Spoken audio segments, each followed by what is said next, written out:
આ શું છે? બિલ છે. એ તો દેખાય છે, પણ આટલી મોંઘી શોપિંગ, 15,000ની શોપિંગ, આટલી મોંઘી શોપિંગ કરીને આવ્યો. જો તારો છોકરો 1100 રૂપિયાનું જીન્સ પેન્ટ મોંઘું નથી.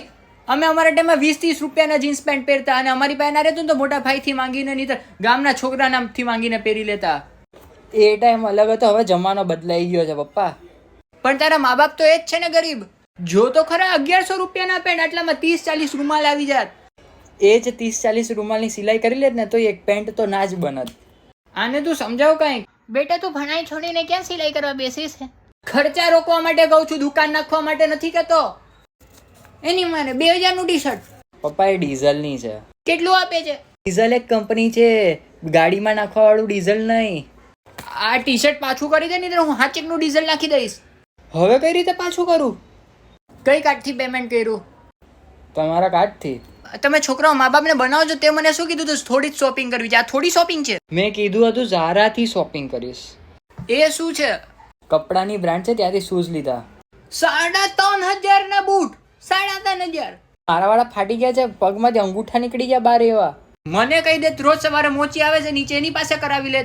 ક્યારે? મેં તો નથી જોયા. કેમ કે તને બપોરે 12 વાગે ઉઠવાની આદત છે, તો તને કઈ રીતે ખબર પડે કે કોણ આવે છે કોણ નહીં? આગળ વધવું હોય તો સવારે 7 વાગે ઉઠો. તમે સવારે ઉઠીને કયો સામ્રાજ્ય ઉભો કરી દીધો હે? તને સવારે મોચીની અવાજ નથી આવતી કે ને? તમારો જ અવાજ આવતો હોય છે આખો દિવસ. ચા બનાવ, ભજીયા બનાવ, પલંગ જ નાખી દો કિચનમાં મારા માટે. તારી આ સેન્ડલ છે ને, એ જ મોચે ઠીક કરી બતાવવાની કેવી સારી જોડી છે. એટલી બેકાર ને કે લંગડી કૂતરીની જેમ ચાલુ છું. મને બતાવી દે, પાછી રફુ કરાવી લે. રફુ માણસ શું કે બ્લાઉઝ નવ લાવીને નતા દઈ શકતા? એના માટે પછી વાત કરીશું, પેલા આનાથી તો નિપટી લઉં. 1 મિનિટ, 800 રૂપિયાનો જાંગ્યો. આ શું નવા બી શોખ છે? 800 રૂપિયાનો કોઈ જાંગ્યો હોય? પપ્પા મસ્ત ઇલાસ્ટિક જાંગ્યો છે. તારે એની ગુલેર બનાવી છે કે ઇલાસ્ટિક જાંગ્યો લાવ્યા? બહુ સ્ટ્રોંગ છે, બહુ વર્ષ સુધી હાલશે. તારી માને પૂછ, મારા માટે તો 40 રૂપિયાના એ જાંગ્યા લાવે છે મંગળ બજારથી, એ પહેરું છું. સૌથી પહેલા એક વાત કહો તમે બેવ, તમારા જાંગ્યા લેવા માટે મમ્મી કેમ જાય છે? એ મારો નિજી મામલો છે, તારે શું? તમારો જાંગ્યો છે, મારો નહીં. તમારો નિજી મામલો છે, મારો નહીં. તું હમણાં ક્યાં નવી કહાની ચાલુ કરસ? પેલા આની સાથે તો વાત કરી લેવા દે. 700 રૂપિયાના હેરકટ. 700 રૂપિયા. પપ્પા હું ખાલી દાઢી કરાવવા ગયો તો, પણ એને કીધું વાળ કપાવી લે. મેં કીધું હારું કાપી નાખ. તારો બાપ તને આટલા ટાઈમ થી ગયા ત્યારે તે વાળ ના કપાયો ને એક નાઈની વાત માની ગયો. 700 રૂપિયામાં કઈ ફરક તો ના પડ્યો બેટા વાળમાં? મમ્મી ખાલી ટ્રીમ કરાવ્યું છે અને થોડું સ્ટાઇલિંગ કરી છે. કઈ વસ્તુની સ્ટાઇલિંગ? કઈ વસ્તુની? તારે તો ખાલી સ્કૂટી લઈને લફંગાગીરી કરવાની હોય છે આખો દિવસ. મારા છોકરાના લક્ષણ ઠીક નથી લાગતા, કહી દઉં છું હો તને. અચ્છા, કઈ ખરાબ કરે તો મારો છોકરો, નહીં તો તમારો. આ કેવું? યાદ રાખજો, મારા એકલાનો છોકરો નથી. હું ઘણી નિંદા કરું છું આની. મેં કર્યું શું છે? ખાલી વાળ જ કપાવ્યા છે યાર. આટલામાં 20-30 રૂમાલ આવી જાય. આમની તબિયત તો ઠીક છે ને, ક્યાં રૂમાલ કરે છે? તમે તૈમૂરને જોયો છે? ખાલી આટલો જ તો એ ટીપટોપ રહે છે. તારો બાપ નવાબી ખાનદાનથી છે અને તારો બાપ કટોતી ખાનદાનથી છે. જેટલા પગ એટલી ચાદર ફેલાવાની. અમે તો ટોવાલ ઓઢીને સૂઈએ છીએ. એવી રીતે બોલેસ કીધું તો રાજાઓના ખાનદાનથી છે. મારા પિયરે બહુ સારી નોકરી કરે છે. ખબર છે? મારી માસીનો છોકરો જે અમેરિકા રહે છે, એ અમેરિકામાં મોટી કંપનીની ગાડી ચલાવે છે. એ જ કામ એ અહીંયા કરતો જ ને, જો એને ડ્રાઈવર કે.